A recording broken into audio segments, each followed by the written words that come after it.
Hello student. हम NTA IIT JEE mains paper series को आगे बढ़ाते हुए आज के इस वीडियो लेक्चर में हम पेपर नंबर 8 के बारे में डिस्कस करेंगे और उसमें भी ऑर्गेनिक केमिस्ट्री सॉल्यूशन के बारे में। ध्यान दे बेटा, आपको वीडियो लास्ट तक देखना है क्योंकि मैं हर क्वेश्चन को उसके कॉन्सेप्ट के साथ एक्सप्लेन करूंगा और आपको यह भी बताऊंगा कि किसी क्वेश्चन को सोल्व करने का तरीका क्या होता है। और जिन बच्चों का कंप्लीट टॉपिक पढ़े हुए हैं उनका ये रिवीजन करने का बेस्ट मेथड भी होगा। तो देखिएगा इस पेपर का फर्स्ट क्वेश्चन कौन सा है। तो इस पेपर का फर्स्ट क्वेश्चन है question number 3, the OH group of methyl alcohol, ये मिथाइल अल्कोहल है, can not be replace by chlorine by the action of, अर्थात हमें यहाँ पर मिथाइल अल्कोहल गिवन है। तो इस क्वेश्चन में आपको आंसर बताना है। आपको यहाँ पर मिथाइल अल्कोहल गिवन है और इस मिथाइल अल्कोहल पर आपको बताना है कि ये OH ग्रुप है वो किससे रिप्लेस नहीं हो सकता। तो इसके बारे में मैं आपको एक्सप्लेन कर दूं। हमें पता है केमिकल प्रॉपर्टी ऑफ अल्कोहल। तो अल्कोहल में 3 टाइप की केमिकल प्रॉपर्टी होती है। सबसे पहला होता है reaction due to cleavage of ROH, इस H बॉन्ड ब्रेक की वजह से। और ऐसी रिएक्शनें होती है एसिडी की नेचर, जिसमें सोडियम के साथ रिएक्शन, NaOH के साथ रिएक्शन, ग्रिग्नार एजेंट के साथ रिएक्शन। नंबर टू में अगर हम बात करें तो reaction due to cleavage of ROH, इस बॉन्ड के क्लीवेज होने की वजह से। और ऐसी रिएक्शनों को हम बोलते हैं NSR। आप ध्यान रखना, ये अल्कोहल है, इस अल्कोहल में ROH लिविंग ग्रुप होता है बट ये पुअर लिविंग ग्रुप है, इसलिए इजीली रिमूव नहीं होता। तो इसको पुअर लिविंग ग्रुप से गुड लिविंग ग्रुप में कन्वर्ट करने के लिए हम यहाँ पर कुछ रिएजेंट्स को यूज करते हैं जो इसको गुड लिविंग ग्रुप में कन्वर्ट करते हैं। जैसे एक तो सबसे बेस्ट है प्रोटोनेटेड अल्कोहल, ये गुड लिविंग ग्रुप में कन्वर्ट हो जाता है और यहाँ से रिमूव हो जाता है, इसके वाया NSR रिएक्शन होती है। तो अब आपको बताना है कि इनमें से कौन कौन जो है, मतलब इसमें से कौन सा जो है ये NSR रिएक्शन शो नहीं करता। तो फर्स्ट ऑप्शन है क्लोरीन। तो देखिएगा यह है मेथेनॉल। अगर हम मेथेनॉल का रिएक्शन Cl2 के साथ करेंगे तो आपको पता है OH पुअर लिविंग ग्रुप है और ये पुअर लिविंग ग्रुप होने की वजह से Cl2 इसको स्ट्रॉन्ग लिविंग ग्रुप में कन्वर्ट नहीं कर सकता, इसलिए यहाँ पर नो NSR, अर्थात यहाँ पर न्यूक्लियोफिलिक सब्स्टिट्यूशन रिएक्शन नहीं होगा। सेकेंड है हाइड्रोक्लोरिक एसिड। ये मेथेनॉल है, इसका रिएक्शन करेंगे हम हाइड्रोक्लोरिक एसिड के साथ और वो भी किसकी प्रेजेंस में, एनहाइड्रस जिंक क्लोराइड, जिसको हम क्या बोलते हैं, लुकास रिएजेंट। तो ये लुकास रिएजेंट का पार्ट है और यहाँ से ये इसको प्रोटोनेटेड कर देता है। तो देखो बेटा, यहाँ से प्रोटोनेटेड अल्कोहल का फॉर्मेशन होगा जिसके अंदर ये गुड लिविंग ग्रुप में कन्वर्ट हो जाता है, ये यहाँ से रिमूव हो जाएगा और यहाँ से आपके पास Cl ग्रुप लग जाएगा, अर्थात यहाँ पर NSR रिएक्शन होता है और वो भी कौन सा NSR होता है, SN2 होता है। नेक्स्ट है PCl3 के साथ। अगर हम मेथेनॉल का रिएक्शन PCl3 के साथ करेंगे तो PCl3 के साथ भी ये रिएक्शन हो जाएगा क्योंकि PCl3 यहाँ पर इसको गुड लिविंग ग्रुप में कन्वर्ट करने का कार्य करता है, जिससे यहाँ पर CH3Cl प्लस POCl3 का फॉर्मेशन हो जाएगा। नेक्स्ट है PCl5। ये मेथेनॉल है, इसका रिएक्शन करेंगे हम PCl5 के साथ। तो PCl5 के साथ अगर मेथेनॉल का रिएक्शन करेंगे तो यहाँ भी NSR हो जाएगा, वही मिथाइल क्लोराइड हो जाएगा और साथ में आपके पास यहाँ पर H3PO3 फास्फोरिक एसिड बनेगा और नीचे POCl3 प्लस HCl का फॉर्मेशन होगा। PCl5 के साथ रिएक्शन कैसे होता है मैं एक्सप्लेन कर दूंगा आपको। ROH, इसका रिएक्शन करेंगे PCl, Cl और Cl, Cl और Cl, इस तरह से बॉन्ड ब्रेक होगा, H और Cl HCl बन जाएगा, POCl3 का फॉर्मेशन हो जाएगा और R और Cl एल्किल हैलाइड का फॉर्मेशन करता है। तो बताइएगा इस क्वेश्चन का आंसर क्या होगा बेटा, फर्स्ट ए। अब आप चाहो तो यहाँ से इसका स्क्रीनशॉट ले सकते हो। अब हम यहाँ से नेक्स्ट क्वेश्चन के बारे में डिस्कस करेंगे। तो देखिएगा next question number 6, give the IUPAC name of the following structure. आपको ये स्ट्रक्चर गिवन है, इसका IUPAC नेम बताना है। तो आप जरा देखिएगा कौन सा कंपाउंड है, ये साइक्लो कंपाउंड है और इसके अंदर यहाँ पर OH जो है वो फंक्शनल ग्रुप के रूप में है। अगर यहाँ पर अल्कोहल फंक्शनल ग्रुप के रूप में, तो नंबरिंग यहाँ से होगी, तो हम नंबरिंग अल्कोहल से करेंगे तो ये 1 हो जाएगा। अब हम नंबरिंग नीचे की साइड से नहीं करेंगे, अप साइड से करेंगे, क्योंकि यहाँ पर सब्स्टिट्यूटेंट है जिसको लोअर नंबर ऑब्टेन होगा। तो ये 2 हो जाएगा, ये 3 हो जाएगा, ये 4, ये 5 और ये 6। अब आप देखिएगा जब इसका हम IUPAC नेम लिखेंगे तो ये 2 पर मिथाइल है और 5 पर क्लोरो है, और हम IUPAC नेम को लिखेंगे अकॉर्डिंग टू अल्फाबेट। अब बताइएगा अकॉर्डिंग टू अल्फाबेट की अगर हम बात करें तो Cl क्लोरो पहले आएगा और मिथाइल बाद में आएगा। तो पहले लिखा जाएगा क्लोरो, तो इसका IUPAC नेम क्या हो जाएगा 5 क्लोरो, और 2 पर कौन है मिथाइल, तो 2 मिथाइल। अब आप देखिएगा पूरा राउंड है, तो गोले के लिए क्या लगाया जाएगा, साइक्लो कंपाउंड है। कितने कार्बन टोटल, 6 कार्बन के लिए क्या लगेगा, हेक्सेन। और इसमें फंक्शनल ग्रुप अल्कोहल है, 1 पोजीशन पर है, तो ई को हटा देंगे और ई को ओल को मिलाकर लिखेंगे तो क्या बन जाएगा, हेक्सेनोल। तो बताइएगा इसका IUPAC नेम क्या होगा, 5 क्लोरो 2 मिथाइल साइक्लोहेक्सेनोल। तो बताइएगा कौन सा ऑप्शन राइट है। तो इसका फर्स्ट ऑप्शन रॉन्ग है, सेकेंड ऑप्शन पे 1 क्लोरो ये भी रॉन्ग है, सी ऑप्शन में देखो 5 क्लोरो 2 मिथाइल साइक्लोहेक्सेनोल, तो इसका सी ऑप्शन राइट है। अब आप चाहो तो यहाँ से इसका स्क्रीनशॉट ले लीजिएगा। अब हम यहाँ से नेक्स्ट क्वेश्चन के बारे में डिस्कस करेंगे। तो देखिएगा question number 13, which is the most suitable reagent among the following to distinguish compound 3 from the rest of the compound. कहने का मतलब आपको 1 2 3 4 ये 4 कंपाउंड है, इनमें से आपका ये 3 नंबर का जो कंपाउंड है, इस 3 नंबर के कंपाउंड को 1 2 और 4 के साथ में क्या करना है, डिस्टिंग्विश करना है, मतलब इनके बीच में डिफरेंस करना है। तो आप जरा देखिएगा थर्ड नंबर का जो कंपाउंड है वो आपका टर्मिनल एल्काइन है, टर्मिनल एल्काइन है। और टर्मिनल एल्काइन में ये जो हाइड्रोजन है, इस हाइड्रोजन को बोला जाता है एसिडिक हाइड्रोजन, अर्थात यहाँ पर इसके अंदर एसिडिक नेचर है। जबकि आपका जो फर्स्ट ऑप्शन है वो टर्मिनल नहीं, मतलब अनसिमेट, मतलब क्या बोलते हैं, नॉन टर्मिनल एल्काइन है, नॉन टर्मिनल एल्काइन है, और इसके पास कोई भी एसिडिक हाइड्रोजन नहीं है। बी वाला जो ऑप्शन है वो सिंगल में आपका एल्केन है, और डी ऑप्शन जो आपका मतलब फोर्थ नंबर का जो है वो एल्कीन है। तो इसका मतलब आपको टर्मिनल एल्काइन का difference alkyne, non terminal alkyne, alkene और एल्कीन के बीच में करना है। तो देखिएगा इसमें फर्स्ट ऑप्शन दे रखा है Br2 in CCl4। आपको पता है Br2 in CCl4 is responsible for electrophilic addition reaction, और इलेक्ट्रोफिलिक एडिशन रिएक्शन आपको पता है alkene and alkyne are the main character reaction, अर्थात एल्कीन और एल्काइन का मेन कैरेक्टर है, इसलिए इलेक्ट्रोफिलिक एडिशन रिएक्शन है। तो इसका मतलब Br2 प्लस CCl4 के साथ रिएक्शन कराऊंगा तो फर्स्ट ऑप्शन में भी होगा, मतलब फर्स्ट में भी होगा, थर्ड में भी होगा और फोर्थ में भी होगा। इसका मतलब ये डिफरेंशियल के लिए यूज नहीं है, इसलिए फर्स्ट आंसर आपका रॉन्ग है। Second, cold aqueous alcoholic केमोनोफोर। तो कोल्ड एक्वस एल्केलाइन केमोनोफोर इसको बोला जाता है बेयर रिएजेंट, और हमें पता है कि Baeyer reagent are the test for unsaturation, ये आपके अनसेचुरेशन का टेस्ट है। अब आपको पता है अगर अनसेचुरेशन का टेस्ट है तो ये डबल बॉन्ड और ट्रिपल बॉन्ड दोनों पर ही पॉसिबल है। तो इसका मतलब अगर इसके साथ हम रिएक्शन करेंगे तो फर्स्ट भी रिएक्शन करेगा, थर्ड भी करेगा और फोर्थ भी करेगा। इसका मतलब इससे भी हम इनके बीच में डिफरेंस नहीं कर सकते। अब आता है ammoniacal silver nitrate solution. Ammoniacal silver nitrate solution को हम बोलते हैं टॉलेंस रिएजेंट।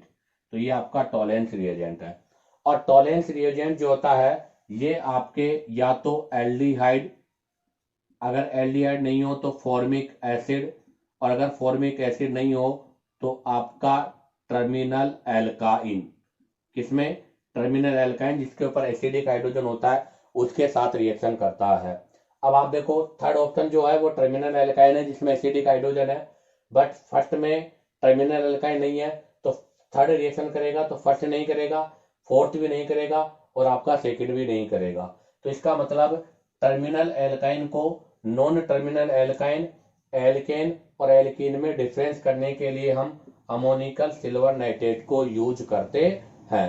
तो अब मैं से भी बता दूं कि अगर एसिडिक हाइड्रोजन वाले में बात करें तो एसिडिक हाइड्रोजन के साथ हम रिएक्शन करते हैं NaNH2 इन लिक्विड अमोनिया। तो ध्यान रखना NaNH2 इन लिक्विड अमोनिया, अगर इसकी रिएक्शन करेंगे तो यहाँ पर सोल्ट का फॉर्मेशन होगा जबकि यहाँ पर इसका रिडक्शन होगा। नंबर 2 हमने अभी लिया था कौन सा, अमोनिकल सिल्वर नाइट्रेट। तो अमोनिकल सिल्वर नाइट्रेट को टॉलेंस रिएजेंट बोलते हैं। ये भी आपके टर्मिनल को नॉन टर्मिनल में डिफरेंस करने के लिए यूज किया जाता है। और थर्ड यूज करते हैं CuCl2 प्लस HCl, इसको भी हम यहाँ पर इनके डिफरेंस में यूज करते हैं। तो बताइएगा क्वेश्चन नंबर 13 का आंसर क्या होगा बेटा, सी। अब आप चाहो तो यहाँ से इसका स्क्रीनशॉट ले सकते हो। अब हम यहाँ से नेक्स्ट क्वेश्चन के बारे में डिस्कस करेंगे। तो देखिएगा question number 14, if one equivalent NaOH react with the following compound. ये आपको कंपाउंड गिवन है, इसमें हमें वन इक्विवेलेंट NaOH के साथ रिएक्शन करवाना है। चूज द करेक्ट ऑप्शन, आपको इसमें करेक्ट ऑप्शन बताना है। No reaction occur, NaOH react with COOH B वाला, NaOH react with COOH A वाला, और NaOH रिएक्ट विद OH। तो ध्यान दे बेटा, आपको इसमें एसिड गिवन है, तो आपको पता है एसिड रिएक्ट विद NaOH जो कि बेस है, तो एसिड बेस रिएक्शन होगा, इससे यहाँ पर सोल्ट का फॉर्मेशन हो जाएगा। अब हमें यहाँ पर सोल्ट का फॉर्मेशन करना है। अब आप देखो, ये भी कार्बोक्सिलिक एसिड है, ये भी एसिड है, और ये अल्कोहल है। इन तीनों के अंदर रिएक्शन करना है, वन इक्विवेलेंट है, तो जिसकी एसिडिक स्ट्रेंथ मोर होगी उसके साथ रिएक्शन क्या होगा, फास्ट होगा। तो पहले तो हम इनकी एसिडिक स्ट्रेंथ की बात करेंगे।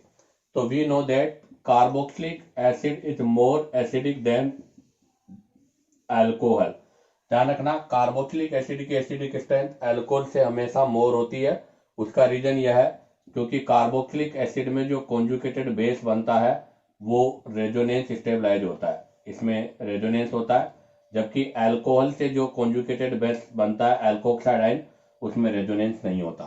तो इसका मतलब ये हुआ कि यहाँ पर A एंड B की रिएक्टिविटी, मतलब A एंड B की एसिडिक स्ट्रेंथ C से मोर है। तो इसका मतलब ये हो गया कि यहाँ पर जो वन इक्विवेलेंट NaOH है वो A और B दोनों पर रिएक्शन करेगा। अब करेगा किस पर, वो डिसाइड करते हैं। तो देखिएगा, अगर हम यहाँ से कॉन्जुगेटेड बेस का फॉर्मेशन करते हैं, तो देखिएगा ये कॉन्जुगेटेड बेस का फॉर्मेशन हुआ, और इस कॉन्जुगेटेड बेस पर अगर हम बात करें COOH NO2 और OH, इन ग्रुप की इस पर कोई भी एडवांटेज नहीं है, क्योंकि यहाँ पर इनके बीच में नंबर ऑफ कार्बन 1 2 3 4 हो गया, इसलिए यहाँ पर इंडक्टिव इफेक्ट ऑब्जर्व नहीं होगा। तो यहाँ पर इंडक्टिव इफेक्ट ऑब्जर्व नहीं हो रहा। बट अगर यहाँ से COOH रिमूव होता है तो उसके लिए क्या एडवांटेज है वो देखिएगा।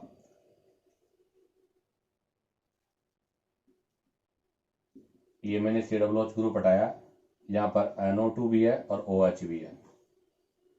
अब आप देखो, इस वाले ग्रुप पर यहाँ पर OH और NO2 दोनों का -I इफेक्ट ऑब्जर्व हो रहा है, और हम जानते हैं कि acidic strength is directly proportional to -M and -I, अर्थात एसिडिक स्ट्रेंथ -I और -M के डायरेक्टली प्रोपोर्शनल होती है। आप देखो, रेजोनेंस तो यहाँ भी हो रहा है, रेजोनेंस यहाँ भी हो रहा है, ये भी मतलब आपका इक्विवेलेंट रेजोनेंस है, ये भी इक्विवेलेंट रेजोनेंस है। बट आपका ये जो कॉन्जुगेटेड बेस है, इस कॉन्जुगेटेड बेस पर इन ग्रुप का कोई भी एडवांटेज नहीं है, अर्थात यहाँ पर इसका कोई भी इंडक्टिव इफेक्ट ऑब्जर्व नहीं होगा, क्योंकि इनके बीच में नंबर ऑफ कार्बन मोर है।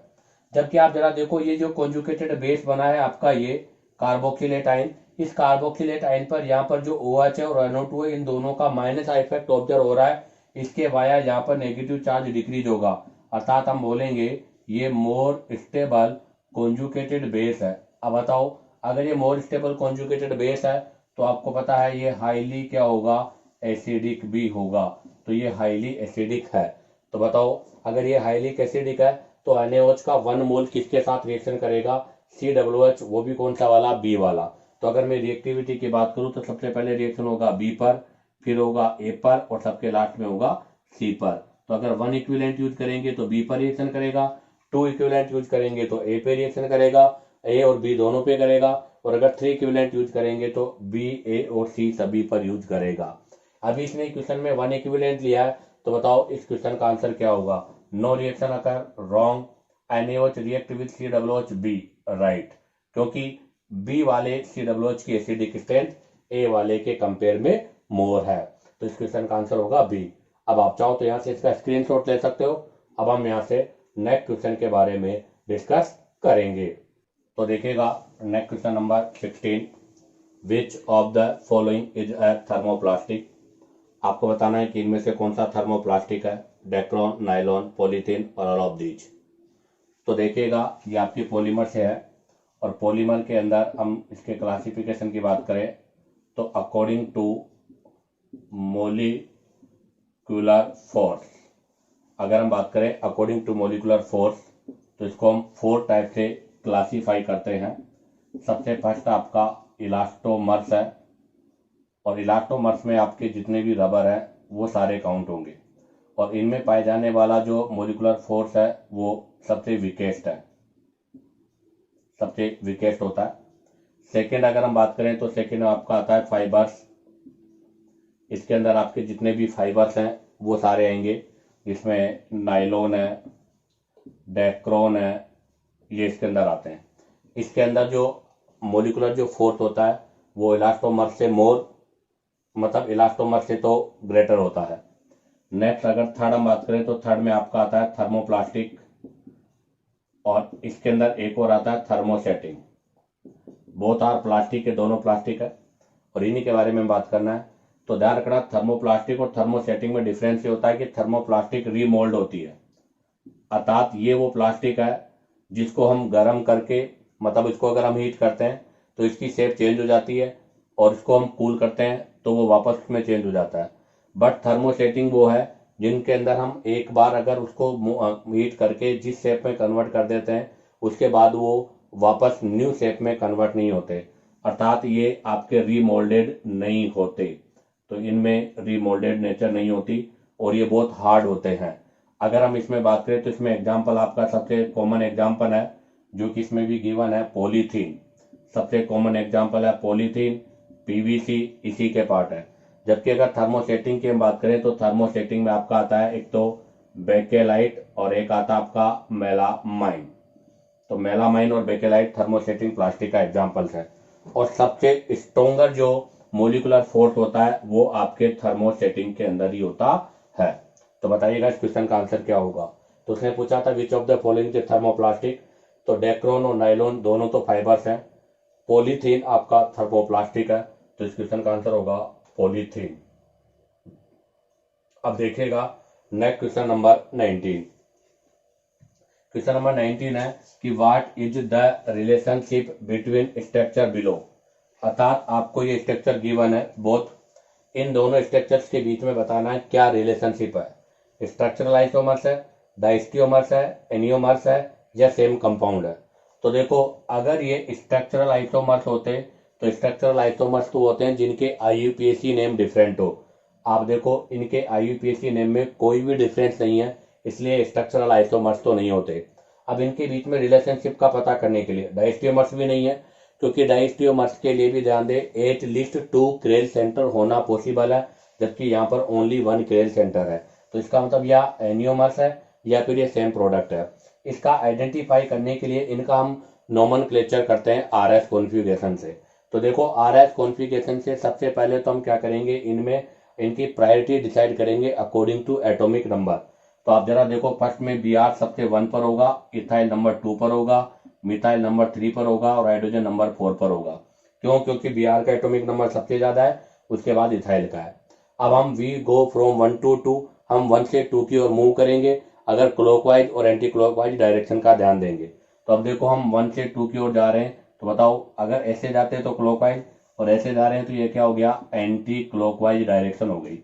अब आप देखो अब जब हम 1 से 2 की ओर मूव कर रहे हैं, एंटी क्लॉकवाइज है, अगर आपकी लोएस्ट प्रायोरिटी वेज लाइन पर है, आप जरा देखिएगा आपकी लोएस्ट प्रायोरिटी वेज लाइन के मतलब डेस लाइन के ऊपर है, अगर डेस लाइन के ऊपर है तो एंटी क्लॉकवाइज वाले को हम कौन सा कॉन्फ़िगरेशन बोलते हैं, एस कॉन्फ़िगरेशन।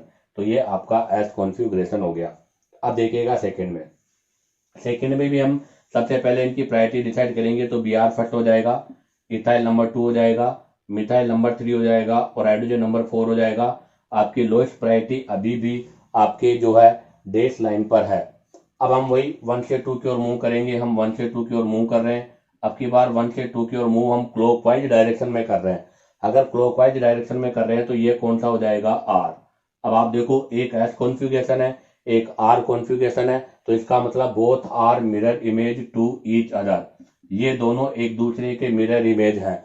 और जो एक दूसरे के मिरर इमेज होते हैं और नॉन सुपर इम्पोज है, तो जो मिरर इमेज होंगे और नॉन सुपर इम्पोज होंगे उनको हम क्या बोलते हैं, एनियोमर्स। तो इसका मतलब ये बोथ आर एनियोमर्स। तो इस क्वेश्चन का आंसर क्या होगा बेटा, सी आंसर इसका राइट है। फर्स्ट भी रॉन्ग है, बी भी रॉन्ग है और डी भी आपका रॉन्ग है। इसी के साथ आपके ये दोनों क्वेश्चन कंप्लीट होते हैं। अब आप चाहो तो यहाँ से इसका स्क्रीनशॉट ले सकते हो। अब हम यहाँ से नेक्स्ट क्वेश्चन के बारे में डिस्कस करेंगे। तो देखिएगा नेक्स्ट क्वेश्चन नंबर 22 इंटीजर का क्वेश्चन है, इसमें आपको ऑप्शन नहीं है। In how many of the following reactions aldehyde is formed at the product. आपको बताना है इन रिएक्शनों में से किसके अंदर आपके पास एल्डिहाइड का फॉर्मेशन होगा। पहला है CH3 C double bond O CH3 ester given है और एस्टर का रिएक्शन करना है डाइबल के साथ, diisobutyl aluminium hydride, और वो भी माइनस का 78 डिग्री सेंटीग्रेड पर। आपको पता है डाइबल जो है वो रिड्यूसिंग एजेंट की रूप में यूज होता है, तो ये रिडक्शन रिएक्शन है, यहाँ पर इसका रिडक्शन होगा। और आपको पता है एस्टर के रिडक्शन से एल्डिहाइड का फॉर्मेशन होगा, तो जब इसका रिडक्शन होगा तो यहाँ पर CH3CHO एसिटेल्डिहाइड का फॉर्मेशन होगा। तो इसका मतलब फर्स्ट रिएक्शन में तो एल्डिहाइड का फॉर्मेशन हो रहा है। सेकेंड है फिनोल, फिनोल के साथ में CHCl3 chloroform plus alcoholic KOH के साथ रिएक्शन कराना है, उसका हाइड्रोलाइसिस भी करना है। इसको बोलते हैं रीमर टीमान। तो ध्यान दे ये आपका रीमर टीमान रिएक्शन है और रीमर टीमान रिएक्शन के अंदर आपका जो इंटरमीडिएट है वो होता है कार्बिन। तो यहाँ पर इंटरमीडिएट कार्बिन बनेगी CCl2, ये इंटरमीडिएट कार्बिन है और ये कार्बिन आपके OH ऑर्थो पैरा डायरेक्टर है, तो इसके ऑर्थो और पैरा पोजीशन पर होगी। तो इसका मतलब यहाँ से आपके पास जो प्रोडक्ट बनेगा वो बनेगा OH और इसके साथ एक पोजीशन ऑर्थो का और एक पोजीशन आपका पैरा का, अर्थात सैलिसैली एल्डिहाइड का फॉर्मेशन होगा। इसका फॉर्मेशन होगा सैलिसैली एल्डिहाइड का फॉर्मेशन होगा, तो इसका मतलब इसमें भी एल्डिहाइड का फॉर्मेशन हो रहा है। नंबर 3 में आपको 1 डिग्री अल्कोहल गिवन है और कॉपर के साथ 300 डिग्री सेंटीग्रेड पर हीट किया है। तो यह कॉपर का डिहाइड्रोजिनेशन रिएक्शन है। कौन सा रिएक्शन है, डिहाइड्रोजिनेशन रिएक्शन है। 1 डिग्री अल्कोहल के डिहाइड्रोजिनेशन से एल्डिहाइड का फॉर्मेशन होता है और अगर 2 डिग्री हो तो उससे कीटोन का फॉर्मेशन होता है और 3 डिग्री इस रिएक्शन को शो नहीं करता। तो यहाँ पर डिहाइड्रोजिनेशन होगा कॉपर के साथ, तो इसके डिहाइड्रोजिनेशन से भी यहाँ पर एल्डिहाइड का फॉर्मेशन होगा। अब आता है नेक्स्ट बेंजीन। बेंजीन पर एसिटिल क्लोराइड AlCl3 के साथ रिएक्शन करना है, तो यहाँ पर बेंजीन का एसाइलेशन है, तो ये FCR फ्रीडल क्राफ्ट रिएक्शन है और फ्रीडल क्राफ्ट रिएक्शन 2 टाइप का होता है, एक होता है एल्काइलेशन और एक होता है एसिटिलेशन। तो ये एल्काइलेशन का पार्ट नहीं है, ये एसिटिलेशन का पार्ट है। तो यहाँ पर एसिटिलेशन है और एसिटिलेशन के अंदर हम रिएक्शन करेंगे, तो यहाँ से देखो CH3 डबल बॉन्ड O में आपका इलेक्ट्रोफाइल, ये इलेक्ट्रोफाइल है और इसको बोलते हैं ESR इलेक्ट्रोफिलिक सब्स्टिट्यूशन रिएक्शन। ये यहाँ से एक हाइड्रोजन को रिप्लेस करके ऐड हो जाएगा, तो आपकी बात एल्डिहाइड का फॉर्मेशन नहीं होगा, कार्बोनिल कंपाउंड तो बनेगा बट यहाँ से एसीटोफिनोन का फॉर्मेशन होगा, अर्थात कीटोन का फॉर्मेशन होगा। तो मतलब सी में तो एल्डिहाइड बनेगा बट 4 में एल्डिहाइड का फॉर्मेशन नहीं होगा। अब आता है नंबर 5। नंबर 5 में आपको टोलुइन गिवन है और टोलुइन के साथ में रिएक्शन करना है CO प्लस HCl ZnCl2 के साथ में। इसको बोलते हैं गाटरमान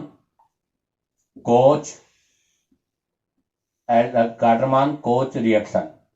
तो ये गाटरमान कोच रिएक्शन है और गाटरमान कोच रिएक्शन के अंदर भी आपका जो इलेक्ट्रोफाइल है वो C डबल बॉन्ड O का पार्ट है और यहाँ से तो ये कौन सा डायरेक्टर है, ऑर्थो पैरा डायरेक्टर है। तो ऑर्थो पैरा पोजीशन पर इसी एल्डिहाइड का फॉर्मेशन होगा।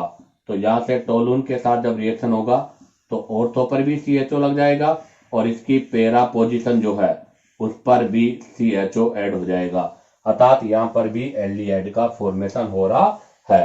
अब आता है नेक्स्ट नंबर 6।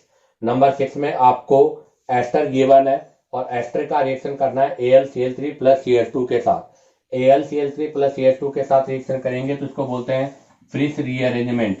तो ध्यान दें, ये आपका फ्रिस रीअरेंजमेंट रिएक्शन है, क्योंकि जैसे इसको हम हीट करेंगे यहां से इसमें रीअरेंजमेंट होगा और फिनोल का फॉर्मेशन हो जाएगा। और फिनोल ऑर्थो पैरा डायरेक्टर है, तो एक बार तो इसके ऑर्थो पोजीशन पर और एक बार इसके पैरा पोजीशन पर एसीटोफिनोल मतलब एसीटो ग्रुप मतलब ये ग्रुप ऐड हो जाएगा। तो इसका मतलब यहाँ पर एल्डिहाइड का फॉर्मेशन पॉसिबल नहीं है। नेक्स्ट है नंबर 7, 1 डिग्री एल्कोहल है, इसका PCC पिरिडिन क्रोमियम क्लोराइड के साथ रिएक्शन होगा। तो ये भी क्या है, आपका एक प्रकार का ऑक्सीडाइजिंग एजेंट है, बट सेलेक्टिव। ध्यान दे, सेलेक्टिव ऑक्सीडाइजिंग एजेंट है, जिसमें 1 डिग्री एल्कोहल से ओनली एल्डिहाइड का फॉर्मेशन होता है। तो यहां से भी एल्डिहाइड का फॉर्मेशन होगा, तो इससे भी एल्डिहाइड का फॉर्मेशन हो रहा है। नेक्स्ट है आपका 1 डिग्री एल्कोहल। 1 डिग्री एल्कोहल का CrO3 प्लस Ag2, ये क्रोमियम ऑक्साइड के साथ, ये भी आपका सेलेक्टिव ऑक्सीडाइजिंग है और इसकी प्रेजेंस में भी यहाँ पर एल्डिहाइड का फॉर्मेशन होगा। तो इसके अंदर भी एल्डिहाइड का फॉर्मेशन हो रहा है। तो आप देखिएगा, फर्स्ट में भी एल्डिहाइड का फॉर्मेशन है, सेकंड में भी एल्डिहाइड का फॉर्मेशन है, थर्ड में भी है, फोर्थ में नहीं है, फिफ्थ में, सिक्स्थ में नहीं है, सेवंथ में भी है और एट्थ में भी है। तो बताओ इस क्वेश्चन का आंसर क्या होगा? 1 2 3 4 5 6। तो इसका आंसर होगा 6.00, क्योंकि ध्यान दे इंटीजर में पॉइंट के बाद में 2 डिजिट तक हमारा आंसर होना चाहिए। तो इस क्वेश्चन का आंसर होगा 6.00। अब आप चाहो तो यहां से इसका स्क्रीनशॉट ले सकते हो। अब हम यहां से नेक्स्ट क्वेश्चन के बारे में डिस्कस करेंगे। तो देखिएगा next question number 24, the maximum number of structural isomer of hexane is. ये भी आपके इंटीजर का क्वेश्चन है, आपको हेक्सेन के स्ट्रक्चरल आइसोमर्स बताने हैं। तो हमें पता है कि ब्यूटेन की 2 फॉर्म होती है, एन और आइसो। पेंटेन की 3 फॉर्म होती है, एन, आइसो और नियो। हेक्सेन के बारे में हम डिस्कस करेंगे। तो हेक्सेन का सबसे फर्स्ट तो हम इसका एन फॉर्म, तो ये हमने इसका एन फॉर्म बनाया जिसको हम बोलते हैं एन हेक्सेन। अब सेकंड में हम क्या करेंगे, इसका आइसो फॉर्म बनाएंगे, अर्थात 5 नंबर का चेन लेंगे। अब अगर हम 5 नंबर का कार्बन चेन लेते हैं तो उसमें 1 आपका कार्बन फ्री है। इस 1 नंबर के कार्बन को हम 2 नंबर के कार्बन पे लगाते हैं। अगर 2 नंबर के कार्बन पे लगाते हैं तो ये कौन सी फॉर्म आ जाती है? आइसो। हम चाहे तो इसको 2 नंबर के कार्बन पे भी लगा सकते हैं और 3 नंबर के कार्बन पे भी लगा सकते हैं, क्योंकि बोथ आर डिफरेंट। तो इसका मतलब एक बार हम जब 2 पे लगाएंगे तो ये आइसो फॉर्म हो जाएगी, और एक और इसकी पॉसिबिलिटी है जब इसको हम 3 नंबर के कार्बन पे लगा देंगे, तो एक बार इसको हम 3 नंबर के कार्बन पर भी लगा देंगे। तो इसका मतलब ये 3 आइसोमर्स तो इसके हो गए। अब हम बात करेंगे 5 की बजाय। अब देखो हमने फर्स्ट कार्बन सेकंड पे भी लगा दिया, 3 पे भी लगा दिया, अगर हम यहाँ पे लगाएंगे तो वापस इधर से सेकंड हो जाएगा। इसका मतलब इसकी आइसो में 2 फॉर्म्स एग्जिस्ट करेगी। अब आता है डी, एन आइसो, अर्थात 6 का चेन हो गया, 5 का चेन हो गया। अब हम यहाँ पर चेन लेंगे 4 कार्बन का। कितने कार्बन का चेन लेंगे बेटा? 4 का।